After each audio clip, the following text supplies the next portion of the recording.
저는 태어날 때부터 교회를 다녔습니다. 이제 모태 신앙이라고 하지요. 그러니까 이게 교회 다닌 지 잠깐 나갔다 온 것까지 합치면은 한 50년이 넘었습니다. 돌아보면 예수 믿고 제일 행복했던 시간이 언제일까? 92년 2월 정도였는데요. 이때 제가 예수님을 인격적으로 처음 만났습니다. 그때 제 삶이 변화되었어요. 어떻게 변화됐냐면 시키지도 않은 짓을 했습니다. 시키지도 않은데도 교회에 와서 저녁마다 기도하고, 시키지도 않은데도 걸어가면서 찬양을 흥얼거리고, 시키지도 않은 데서 봉사하고 헌신하고, 그랬던 제 모습이 기억납니다. 왜 그랬냐면은 좋아서 그랬어요. 기뻐서 그랬어요. 즐거워서 그랬어요. 그런데 그런 시간이 생각보다 길지가 않더만요. 채 몇 개월도 되지 않아서 좀 제 마음이 조금씩 변하는 걸 봤습니다. 짜증도 내고 불평도 하고 화도 내고, 그래서 예수 믿는 게 생각보다 힘들다는 것을 그때부터 이제 더 절감을 했는데요. 고민이 시작이 됐어요. 예수 믿으면은 구원받고 복 받는다고 분명히 알게 했는데 왜 현실은 그렇지가 않지? 제가 이때 제일 힘들었던 게 뭐냐면요, 전도였습니다. 왜냐하면은 전도하라고 예수 믿는 거 얘기하고 좋다고 얘기하라고 하는데, 정작 저는 예수를 믿고 살아가는데 그렇게 마음이 좋지는 않은 거예요. 그런데 좋은 척하면서 오라고 하기가 되게 미안했고 좀 양심에 찔렸습니다. 그래서 그때 전도하기가 어느 때보다 굉장히 힘들었는데 별로 안 기쁜데 기쁜 척을 해야 됐기 때문이에요. 이런 고민 저만 하는 것은 아니라고 생각하고요. 사실 예수 믿는 사람들 거의 모든 분들이 이런 고민은 한 번씩은 해보았을 것입니다. 오죽하면은 이런 책이 나올 정도인데요. 이 박영선 목사님이 구원 그 이유라는 책을 썼어요. 그런데 이 책에 서문에서 이 목사님 왜 이 책을 썼는지 그 동기를 다음과 같이 밝히고 있는데요. 우리 같이 한번 읽어보도록 할까요? 시작. 구원의 약속을 받은 우리가 충만과 완성을 향하여 이제 출발하였습니다. 감격스러운 고백과 결단은 시작일 뿐 이제 천국으로 나아가는 쉽지 않은 장거리 여행이 시작된 것입니다. 왜 어려움 가득한 이런 과정이 필요할까요? 우리의 믿음과 정성에 문제가 있어서가 아닙니다. 이 여정을 거쳐야만 내적으로 성숙하여 영광과 명예에 이르기 때문입니다. 여기서 핵심적인 단어는 그거 같아요. 구원, 천국으로 나아가는 장거리 여행. 한마디로 이 구원이라는 게 과정이라는 것입니다. 이 신앙인들이 하는 말 중에 가장 큰 오해를 불어일으킨 말이 무엇인지 아십니까? 나는 구원 받았어입니다. 이 말은 맞는 말이기도 하지만 틀린 말입니다. 왜냐하면은 구원은 일회적인 사건이 아니라 일회적인 과정이기 때문입니다. 다시 표현하자면은 신학적으로 이미 구원을 받은 것은 사실이지만 아직 구원이 완성이 되지를 않았기 때문이에요. 그래서 우리는 사실 구원의 과정 가운데 있는 것인데요. 그래서 구원의 시제를 얘기한다면 현재 완료 진행형 이렇게 볼 수가 있습니다. 그러니까 나 구원 받았어가 아니라 더 표현을 정확하게 하자면 나 구원 받고 있어 라는 말이 맞는 얘기인 거죠. 이에 대해서 이런 과정을 거의 다 겪었던 바울이 자신의 구원의 과정을 돌아보면서 삶을 돌면서 이렇게 소회를 얘기하고 있는데요. 우리 함께 디모데후서 4장 말씀을 같이 한번 읽어보도록 하지요. 시작. 나는 선한 싸움을 싸우고 나의 달려갈 길을 마치고 믿음을 지켰으니 이제 후로는 나를 위하여 의의 면류관이 예비되었다라고 얘기합니다. 여기서 나의 달려갈 길이라는 이 단어가 굉장히 중요한데요. 이 달려갈 길이라는 단어가 이게 경주 코스예요. 그러니까 이 바울은 자기가 구원받고 그 이후의 모든 삶을 돌아봤더니 일종의 마라톤 코스처럼 그렇게 쭉 경주를 하며 달렸다는 것을 알게 됐습니다. 그런데 그냥 달린 게 아니라 여기서 보시다시피 뜀박질을 하면서 계속 싸웠대요. 그냥 뜀박질하는 것도 어려운데 싸움까지 하면 이게 보통 힘든 게 아니죠. 그래서 사실 예수 믿고 살아가는 삶이라는 것은, 구원 그 이후의 삶이라는 것은 믿음의 경주에서 꼭 환난을 당할 수밖에 없다, 이렇게 우리가 이야기할 수 있습니다. 그러니까 여러분들 사실은 좀 속은 거예요. 자, 그렇다면은 구원받은 이후에 우리가 받는 환난은 도대체 어떤 것일까요? 이 환난이라는 단어가 다음과 같은데요. 이 보시다시피 틀립시스라는 단어입니다. 이 단어는 이제 억압, 압박 뭐 이런 것을 뜻하는데요. 이건 이제 눌림이라는 말이 정확하게 표현이 맞아요. 그래서 이 들립시스라는 말을 들으면은 그 당시 이 헬라 사람들이 생각하는 맨 처음의 생각이 바로 이 그림이었는데요. 보여주시죠. 바로 이 포도즙 틀이었습니다. 여러분 저 포도즙 틀을 보세요. 포도주를 옛날에 어떻게 만들었냐면은 저렇게 땅을 파고 거기다가 이제 포도를 집어넣고 으깨고 막 밟습니다. 밟으면 그 라인을 타고 이제 이제 물만 이렇게 나오잖아요. 그걸 이렇게 떠서 보관하면 포도즙도 되고 포도주도 되는 거예요. 그런데 들립시스가 뭐냐면 저분이 지금 밟고 있는 저 포도의 상황입니다. 위에서 발로 막 밟아대죠. 이런 상황을 가리켜서 뭐냐면 환란이라고 얘기를 하는데, 이 들립시스가 사람에게 적용되면 어떤 것이냐면요, 이게 고문을 뜻해요. 이 로마 시대 당시에 사람을 죽이는 방법 중에 어떤 방법이 있었었냐면, 엄청나게 무거운 돌을 위에다 얹어놓고 가슴에 압박을 줘서 죽이는 방법이 있었습니다. 실토할 때까지. 그때 쓰는 단어가 들리시스, 환난이에요. 그러면은 우리가 예수를 믿고 구원 그 이후의 삶을 살아가면서 이 들리시스를 당하면서 압박을 당하면서 환난을 당하니까 당연히 괴로울 수밖에 없죠.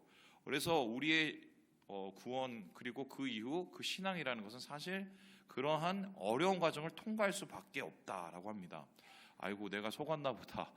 예수 믿는 게 그렇게 힘든 것이면 안 할 걸.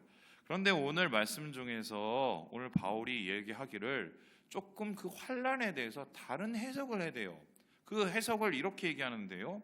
우리 함께 3절의 말씀을 같이 한번 읽어보도록 하겠습니다. 시작. 다만 이뿐 아니라 우리가 환난 중에도 즐거워하나니. 이는 환난은 인내를. 환난 중에 어떻게 한다고 얘기하죠? 즐거워한대요. 여기서 즐거워한다. 그러면 솔직히 환난을 즐거워한다. 이게 말이 됩니까? 무슨 바울이 피약증 환자도 아니고요. 근데 이 개역개정 번역은 좀 무리가 있습니다. 왜냐하면은 이 즐거워한다는 이 단어를 제대로 표현하지를 못했어요. 이 단어를 살펴보면 다음처럼 카우카우마이라는 단어인데요, 자랑하다, 뽐내다, 기뻐 날뛰다라는 뜻입니다. 그렇다면은 그냥 즐거워, 나는 환난이 즐거워 이런 수준이 아니라 내가 힘들고 어렵고 괴로운 건 사실인데 난 이 환난을 받고 이런 고난 받는 거를 난 자랑하고 뽐낼 거야 라고 얘기하는 것과 마찬가지인데요. 그래서 새 번역에서 이렇게 번역을 하고 있어요. 그뿐만 아니라 우리는 환난을 자랑합니다. 그래서 제가 오늘 말씀 제목을 뭐라고 했죠? 우리는 환난을 자랑합니다. 예수 믿는 사람의 신앙은 환난을 자랑하는 신앙인이래요. 자, 그러면은 환난은 물론 힘들고 괴로운 것은 사실이지만 그만한 이유도 있고 유익도 있기 때문에 이걸 받아들이겠다 이런 말인데요. 그래서 오늘 여러분과 함께 살펴볼 것이 이것입니다. 이렇게 어려운 환난을, 믿음의 이 고난을 우리가 어떻게 받아들이고 자랑할 수가 있을까? 바울은 왜 이것을 자랑할 수밖에 없다고 얘기할까? 뭐를 얻기 때문에, 뭐가 좋기 때문에 이 환난을 자기는 즐거워한다고 얘기할까? 이 이유를 살펴보려고 하는데요. 말씀을 살펴보면 세 가지로 정리가 될 수가 있어요. 우리 같이 한번 첫 번째 읽어보도록 하겠습니다. 시작. 환난은 은혜 받은 증거다. 바울이 환난을 자랑하는 이유는 환난이 은혜를 받은 증거이기 때문이라고 이야기를 합니다. 우리 함께 2절의 말씀을 같이 한번 읽어보도록 하겠습니다. 시작. 또한 그로 말미암아 우리가 믿음으로 서 있는 이 은혜에 들어감을 얻었으며 하나님의 영광을 바라고 즐거워하느니라. 여기서 믿음으로 서 있는 은혜에 들어가게 했다라고 했어요. 그러면은 우리가 예수 믿고 나서 믿음을 통해서 자리가 옮겨진 거예요. 그 자리가 어디로 옮겨졌냐? 은혜의 자리로, 은혜의 작업실로 옮겨진 겁니다. 그럼 그 은혜의 작업실로 가서 우리가 어떻게 되느냐? 환난을 통해서 구원의 과정을 이루어 가는 거예요. 그렇다면은 이렇게 얘기할 수 있는데, 그리스도인의 지금 자리는 선정은 어디냐? 은혜의 자리가 있고 그 은혜의 자리에는 환난이라는 도구가 있다, 이렇게 얘기할 수 있어요. 다시 말해서 내가 지금 믿고 있는데 환난 받고 있다, 고난 받고 있다, 어려움 받고 있다, 이 소리가 뭐냐면 제대로 믿고 있다는 겁니다. 내 맘대로 뭘 풀리지 않고 또한 믿는 것이 더 불편하게 느껴지고 제대로 믿고 있다는 거예요. 사단은 사실은 구원받지 않은 사람들에게는 별로 큰 관심이 없어요. 어차피 자기 사람들이니까요. 오히려 구원 속에서 구원을 이루어가는 사람들을 괴롭히고 그들에게 환난을 주는 게 사단이 하는 짓이에요. 그렇기 때문에 바울은 내가 지금 환난 속에 가장 어렵고 괴로운 건 사실이지만 나 이거 지금 은혜의 자리에 있는 거야. 그 증거야. 그러니까 이거 내가 견뎌내. 이렇게 이야기를 하고 있는 것입니다. 이 말이 진짜 사실일까요? 이것을 나타내는 예시가 있어요. 바로 이 그림을 여러분 보면 느껴질까요? 여러분 한쪽에는 이제 야곱이 있고 한쪽에는 에서가 있습니다. 대표적인 창세기의 형제죠. 사이가 너무 안 좋은 형제죠. 근데 저는 이제 야곱과 에서의 이야기를 읽을 때마다 항상 드는 고민이 있었어요. 그 고민이 뭐냐면은 과연 야곱은 축복을 받은 것인가였습니다. 여러분 생각을 해보세요. 야곱이 받고 싶었던 축복은 장자의 축복이었습니다. 장자는 아버지 유산을 2배나 물려받고 아버지의 권한을 위임받기 때문입니다. 그래서 당연히 탐날만 하고요. 하필이면은 에서라는 자기 형이 좀 멍청해서 속이면 되겠다 싶어서 팥죽 한 그릇으로 에서를 속여서 사기를 쳐서 그 장자권을 빼앗아 온 것이지요. 그렇다면은 그렇게 빼앗아 오고 장자의 축복을 야곱이 정말 받았을까요? 에서의 칼을 피해서 도망가지 않습니까? 그 이후에 어떻게 됐습니까? 에서부터 볼까요? 에서는 그 후에 아버지 재산을 다 독차지합니다. 뿐만 아니라 자기가 결혼하고 싶은 여자하고 결혼하고 자기가 이사하고 싶은 장소에 이사를 합니다.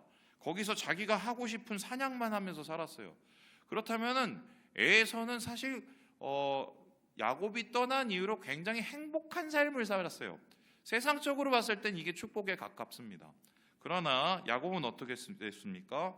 그렇게 집에서 도망한 후에 산촌 집에 가서 죽도록 고생을 했습니다. 20년 넘게 종살이를 했죠. 그리고 결혼도 사기 결혼 당하고요. 그렇게 고생을 하다가 집에 돌아왔는데 사랑하는 어머니는 이미 죽고 없었어요. 거기서 끝나는 게 아니라 그 가운데 자기가 제일 사랑하는 아내를 잃었어요. 그래서 거기서 끝난 것도 아닙니다. 그 아내가 낳은 자기가 제일 사랑하는 요셉이라는 아들도 잃어버리게 됩니다. 그렇다면 이 사람은 하고 싶은 거 아무것도 못했어요. 오히려 장자의 축복을 빼앗고 나서 오히려 인생이 더 꼬이기 시작을 했습니다. 그런데 이게 어떻게 축복일 수가 있죠? 그런데 성경은 이상하게 야곱의 손을 들어줍니다. 야곱이 축복을 받은 사람이라고 이야기를 합니다. 왜냐하면은 야곱에게는 에서에게 없었던 한 가지가 있었기 때문이에요. 바로 다름이 아니라 하나님의 손길입니다. 물론 힘들고 어려운 건 사실이지만 하나님께서 야곱의 인생을 붙잡아 주셔서 놓지 않으셨습니다. 그리고는 이 사람이 은혜로워질 때까지, 은혜의 계보를 이을 때까지 이 사람을 이끌고 다녀요. 그렇게 해서 생긴 민족이 이스라엘 민족이에요. 하나님께 선택받은 민족은 에서의 자손인 에돔이 아니라 바로 야곱의 자손인 이스라엘이었습니다. 비록 환난도 겪고 어려움도 겪었지만 은혜의 자리에서 버텨내서 바로 하나님의 은혜의 계대를 이어갈 수 있기 때문에 그의 환난은 유익과 의미가 되었다는 것이죠. 그래서요, 환난이 어려운 건 사실이지만 여러분, 사실 우리는 그 구원의 과정 속에 들어왔고 은혜의 자리에 들어왔다는 걸 우리가 이미 증거로 받는 것이기 때문에 거기서 먼저 우리가 마음에 좀 위로를 받아야 돼요. 바로 바울은 우리에게 그렇게 은혜의 증거다라고 이야기를 하고 있습니다. 두 번째로 그렇다면 바울이 환난을 증거하고 자랑하는 이유가 무엇일까요? 우리 같이 한번 읽어보도록 하겠습니다. 시작. 환난은 연단의 도구다. 환난이 은혜 받은 증거일 뿐만 아니라 환난이 연단의 도구라고 이야기를 하고 있습니다. 우리 함께 4절의 말씀을 같이 한번 읽어봅니다. 시작. 인내는 연단은 소망을 이루는 줄 알미로다. 여러분, 여기에서 이 환난을 통해서 무엇이 이루어지면 연단이 이루어진다고 얘기합니다. 이 연단이라는 단어를 정확하게 표현하면 다듬어진 인격, 다듬어진 성품을 뜻해요. 그래서 이 연단이라는 단어는 일종의 금을 정련하듯이 불에 넣었다가 다시 뺐다가 불에 넣었다가 다시 뺐다가 하는 과정인데요. 하나님께서 우리의 삶을 그렇게 담그시면서 우리를 뭔가 더 아름다운 모습으로 바꿔주신다. 그러니까 나는 환난을 견뎌낸다라고 이야기를 하고 있습니다. 그렇다면 왜 하나님께서는 우리에게 이렇게 치사할 만큼 물에 담궜다가 이러한 고통을 반복하시는 건가? 우리를 연단하실 수밖에 없는 이유가 있는데요. 우리가 엉망이기 때문이에요. 오늘 본문에서 바울은 우리가 구원받기 전 혹은 구원받은 후에도 얼마나 엉망인지를 이렇게 기록하고 있는데요. 다음과 같이요. 아직 죄인 되었다고. 죄인이었어요. 그리고 우리는 그냥 맨날 쓰러지는 연약한 자였습니다. 그리고 경건치도 않았고요. 심지어 하나님과 원수되었던 자라고 이야기를 하고 있습니다.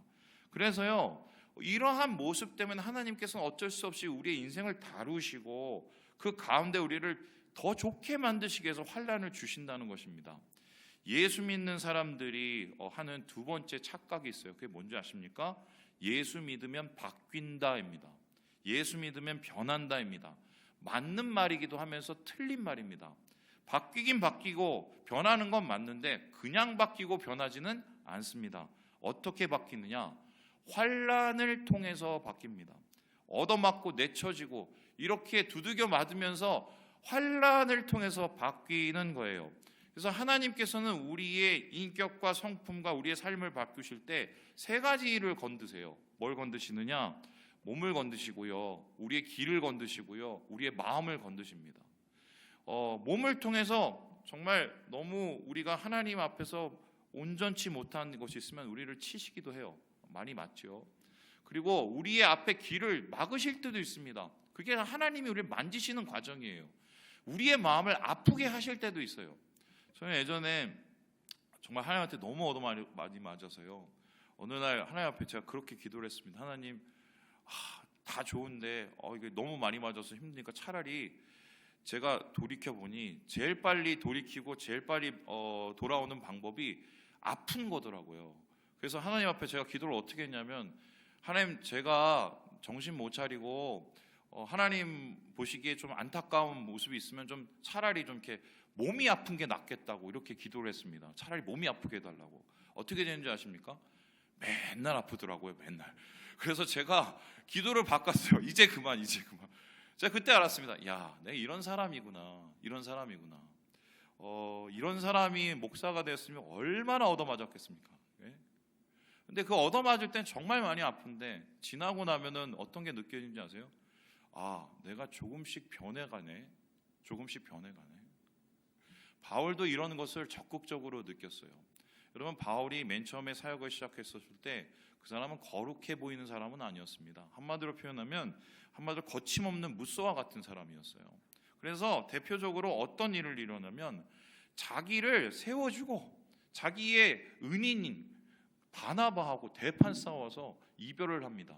그 결별의 싸움이 어느 정도였냐면 초대교회 모든 사람들이 그거를 알 정도였어요. 왜 싸웠는가? 1차 선교여행을 갔는데 마가를 데리고 갔거든요. 근데 마가라는 사람이 바나바의 조카였는데 이 타우루스 산맥이라는 엄청 큰 산맥을 보고 지레 겁을 먹고 도망을 갔습니다. 이때 바울이 너무 승질이 난 거예요. 근데 2차 전도행을 떠나는데 또 마가를 데려가겠다고. 왜냐하면은 이 바나바는 위로의 아들이기 때문에 마음이 넓잖아요. 그렇게 얘기를 하니까 바울이 승질을 내면서 안 된다고 그러다가 쪼개진 거예요. 그런데 이렇게 정말 열혈청년 바울이 30년 후에 어떻게 변했는지 아세요? 이 사람의 그 말을 이렇게 기록을 하고 있는데요. 우리 함께 디모데후서 4장 말씀을 같이 한번 읽어보도록 하지요. 시작. 누가만 나와 함께 있느니라. 내가 올 때에 마가를 데리고 오라. 그가 나의 일에 유익하니라. 마가를 데리고 오래요. 그래서 전승에 따르면은 바울의 마지막 시간을 마가와 함께 보냈어요. 이거는 마음이 넓어진 거고요, 용서한 거고요, 다듬어진 거고요, 인격자로 점점 변했다는 소리입니다. 여러분, 그렇다면 바울이 이렇게 변했을 때 누가 가장 영광을 받으시겠어요? 누가 가장 좋아하시겠어요? 하나님 아니시겠어요? 그래서 하나님은 우리의 변화된 인격을 통해서 영광을 받으시는 거예요.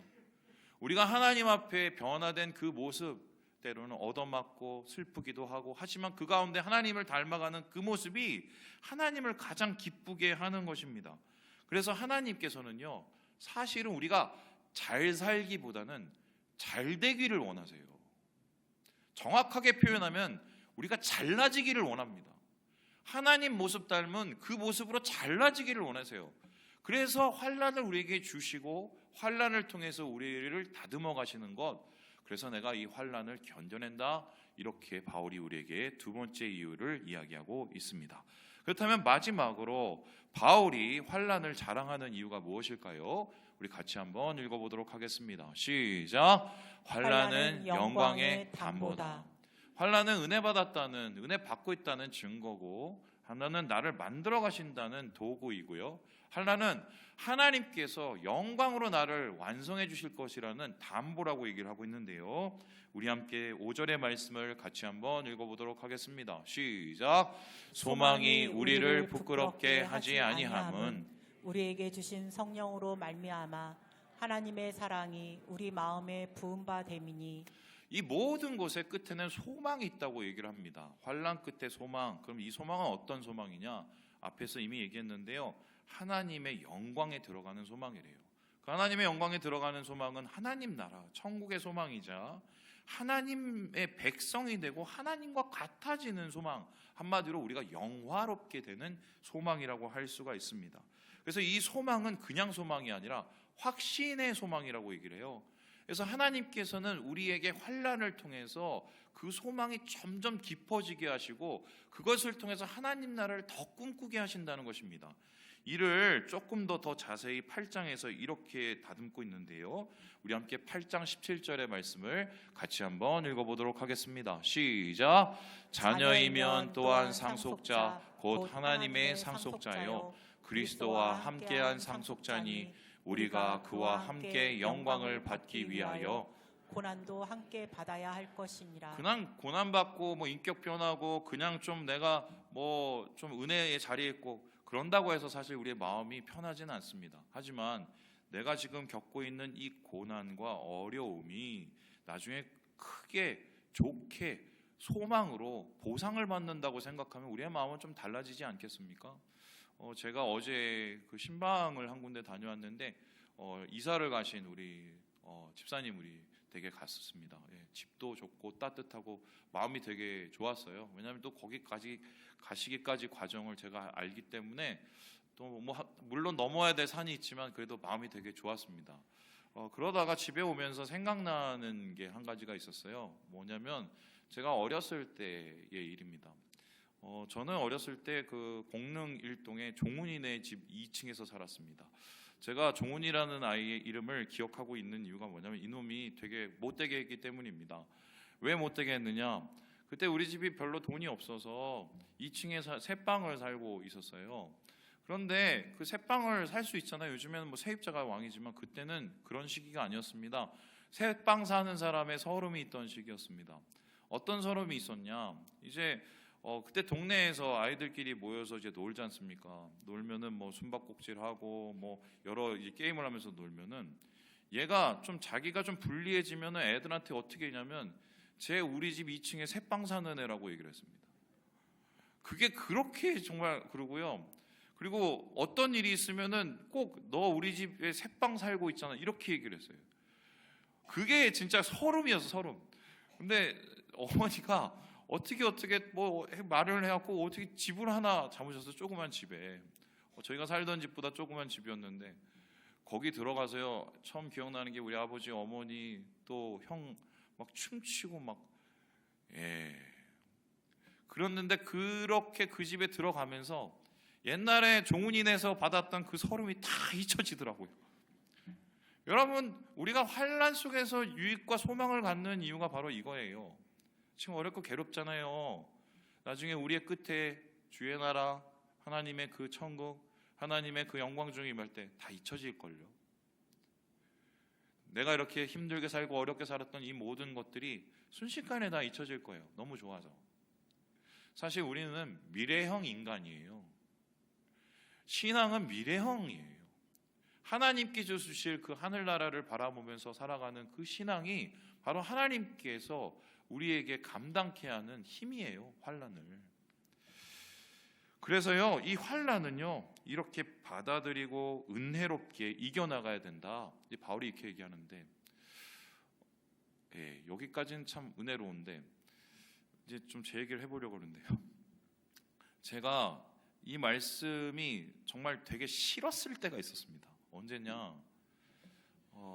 지금으로부터 10년 전이었어요. 10년 전. 제가 그때 이제 강남에 있는 한 교회에서 사역을 마치고 선교를 가려고 준비를 하고 있었습니다. 근데 선교를 가려고 준비를 하고 그때 이제 선교를 보내주신다고 약속을 하셔서 맨 처음에는 이제 중국도 알아보고 어디도 알아보고 하면서 이제 거기를 알아보고 있다가 갑자기 나이가 너무 많아서 못 간다는 거예요. 그래서 목사님께서 그러면 그 외국에 있는 한인교회를 알아보라고 하셔갖고 중국의 심천에 있는 한인교회에 또 원서를 내서 좀 됐어요. 그래서 거기를 가려고 또 준비하고 짐 싸고 있는 상황이 있었습니다. 그런데 참 말도 안 되는 일이 벌어져서 갑자기 못 가게 됐어요. 그러면서 오도 가도 못하는 신세가 됐습니다. 어떤 신세가 됐냐면 제 후임을 제가 이미 뽑았고요. 교회는 이미 자리를 비워줘야 되는 상황이고요. 그리고 저는 갈 데가 없는 상황이 돼버렸어요. 그래서 그때 아내한테 그랬어요. 여기까지인가 보다. 이제 그만해야 될 것 같아요. 그러니까 저희 아내는 항상 힘들고 어려우면 얘기를 안 합니다. 그래서 아무 얘기도 안 하고 그때 가만히 있더라고요. 그래서 교회를 그만두려고 했는데 목사님께서 저를 부르셨어요. 그러더니 뭐라고 하셨냐면 이럽니다. 갈 데가 없잖아. 그러면 갈 데가 생길 때까지 기다리라고. 그래서 제가 뭘 했냐면 거의 한 3개월 넘게 아무것도 안 하고 그냥 아침에 출근해서 의자에 앉았다가 저녁에 갔어요. 저는 그래서 그 직장에서 해고 통지 전에 그 대기하고 있는 분들의 서름을 제가 알거든요. 다른 사람들이 쳐다보지도 않는데 다 쳐다보는 것 같고요. 그리고 완전히 정말 자존심은 바닥이에요, 바닥.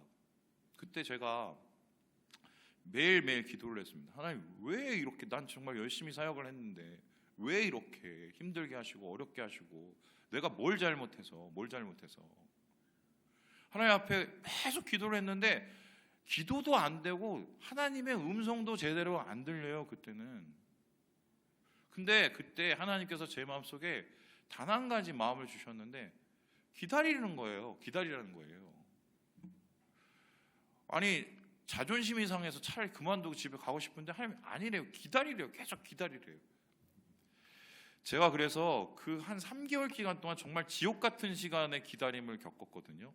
그런데 제가 그 시간을 통해서 배운 게 한 가지가 있어요. 뭔지 아십니까? 인내하는 법을 배웠어요.